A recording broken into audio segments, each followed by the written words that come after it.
नमस्कार। चलिए आज एक ऐसी यात्रा पर चलते हैं जो हमें समय में पीछे ले जाएगी। एक ऐसी जगह जहां आके पौराणिक कथाएं और इतिहास एक दूसरे से मिल जाते हैं। हम बात करने वाले हैं द्वारका की, एक ऐसे शहर की कहानी जो सदियों से, आप कह सकते हैं, कल्पना और हकीकत के बीच तैरता रहा है। जरा सोचिए, क्या हो अगर वो कहानियां जिन्हें हम हमेशा से सिर्फ मिथक मानते आए हैं, उनमें कहीं सच्चाई का एक अंश छिपा हो? क्या होगा अगर एक ऐसा पौराणिक शहर जो बस किताबों के पन्नों में ही मिलता था, असल में हमारी ही दुनिया का हिस्सा रहा हो? बस यही सवाल है जो आज के हमारे इस पूरे विश्लेषण की बुनियाद है। और वो शहर है भगवान श्री कृष्ण की पवित्र नगरी द्वारका। आज ये गुजरात के देवभूमि द्वारका जिले में अरब सागर के किनारे बसी हुई है। एक ऐसी जगह जिसका नाम हमारे सबसे पुराने ग्रंथों में सुनहरे अक्षरों में लिखा हुआ है। तो चलिए इस रहस्य से पर्दा उठाते हैं। सबसे पहले ये जानते हैं कि श्री कृष्ण का ये सोने का शहर, ये स्वर्णमयी शहर आखिर बना कैसे? इसकी कहानी क्या है? तो देखिए, पौराणिक कथाएं बताती हैं कि भगवान कृष्ण जब मथुरा से निकले तो उन्होंने इस अद्भुत नगरी की नींव रखी। और इसे बनाने वाले कोई आम इंसान नहीं थे, बल्कि खुद देवों के आर्किटेक्ट विश्वकर्मा थे। कहा तो ये भी जाता है कि समुद्र देव ने खुद इसके लिए जमीन दी थी। और ये पूरा का पूरा शहर सोने और कीमती रत्नों से जगमगाता था। लेकिन बात सिर्फ इसकी खूबसूरती की नहीं थी। इससे बनाने के पीछे एक बहुत बड़ा स्ट्रेटेजिक रीजन भी था। असल में इसका मकसद था यदुवंश को राजा जरासंध के बार बार होने वाले हमलों से बचाना। इसीलिए तो इसे समुद्र के बीचों बीच बनाया गया, एक ऐसा किला जिसे भेद पाना वह लगभग नामुमकिन था। तो ये सिर्फ एक आध्यात्मिक नगरी नहीं, बल्कि एक मजबूत सुरक्षा कवच भी थी। पर अब सवाल ये उठता है कि इतना शानदार और इतना मजबूत शहर आखिर इतिहास से गायब कैसे हो गया? तो चलिए अब कहानी के अगले हिस्से में चलते हैं और इस रहस्यमयी अंत को समझने की कोशिश करते हैं। द्वारका जो समुद्र में समा गई। कहाताओं में कहा गया है कि जैसे ही भगवान कृष्ण ने इस धरती से विदा ली, ठीक उसी के बाद एक बहुत बड़ी प्रलयकारी घटना हुई।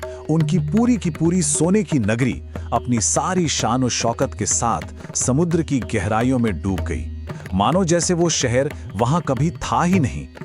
और ये सिर्फ कोई कही सुनी बात नहीं है।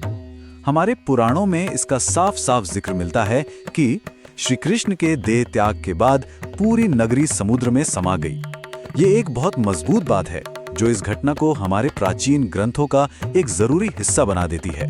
तो जहां पौराणिक कथाएं खत्म होती है ना, ठीक वहीं से मॉडर्न साइंस की खोज शुरू होती है। तो चलिए अब समुद्र की गहराइयों में उतरते हैं और देखते हैं कि वहां कौन से राज दबे हुए हैं। ये खोज का सफर कोई छोटा मोटा नहीं, बल्कि सदियों लंबा है। देखिए, पुराने जमाने में महाभारत हमें इस शहर की पूरी डिटेल देता है। फिर कृष्ण युग के बाद पुराण इसके डूबने की कहानी बताते हैं। फिर सदियां बीत गई और 1980s में मरीन आर्कियोलॉजिस्ट ने इस खोए हुए शहर को ढूंढना शुरू किया। और आज वही पुराने अवशेष हमें उन ग्रंथों की कहानियों को हकीकत से जोड़ने में मदद कर रहे हैं। तो गोताखोरों को समुद्र के नीचे आखिर मिला क्या? उन्हें मिली विशाल पत्थर की दीवारें, किलेबंदी और बस्तियों के निशान और एक प्रॉपर वेल प्लान्ड शहर के सबूत। इतना ही नहीं, पत्थर के बड़े बड़े लंगर और मिट्टी के बर्तन भी मिले।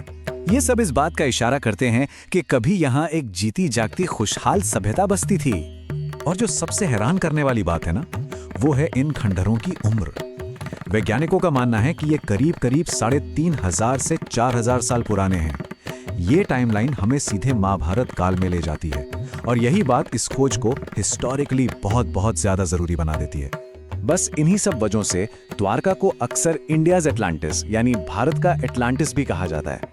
अब देखिए, जैसे एटलांटिस एक खोई हुई एडवांस सिविलाइजेशन का सिंबल है ना, ठीक वैसे ही द्वारका की ये पौराणिक कहानी और समुद्र के नीचे इसकी खोज इसे एक ग्लोबल पहचान देती है। और इससे ये पूरी कहानी और भी ज्यादा मजेदार हो जाती है।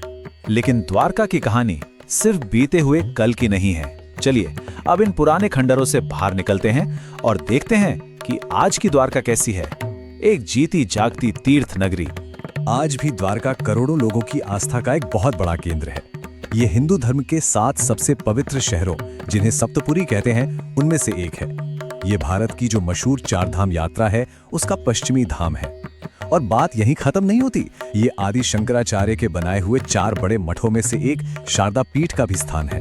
यहाँ का जो सबसे बड़ा आकर्षण है वो है शानदार द्वारकाधीश मंदिर, जिसे जगत मंदिर भी कहते हैं। इसके अलावा गोमती घाट है, रुक्मिणी देवी मंदिर है और पवित्र बेट द्वारका जैसी जगह भी हैं। हर साल लाखों की तादाद में श्रद्धालु यहाँ आते हैं और इस शहर की जिंदा विरासत को हमेशा बनाए रखते हैं। तो आखिर में द्वारका की ये पूरी कहानी हमें एक बहुत गहरे सवाल के साथ छोड़ जाती है कि हमारी प्राचीन कथाओं में, जिन्हें हम अक्सर सिर्फ कहानियां या मिथक मानकर छोड़ देते हैं, उनमें और कितनी सच्चाई छिपी हो सकती है।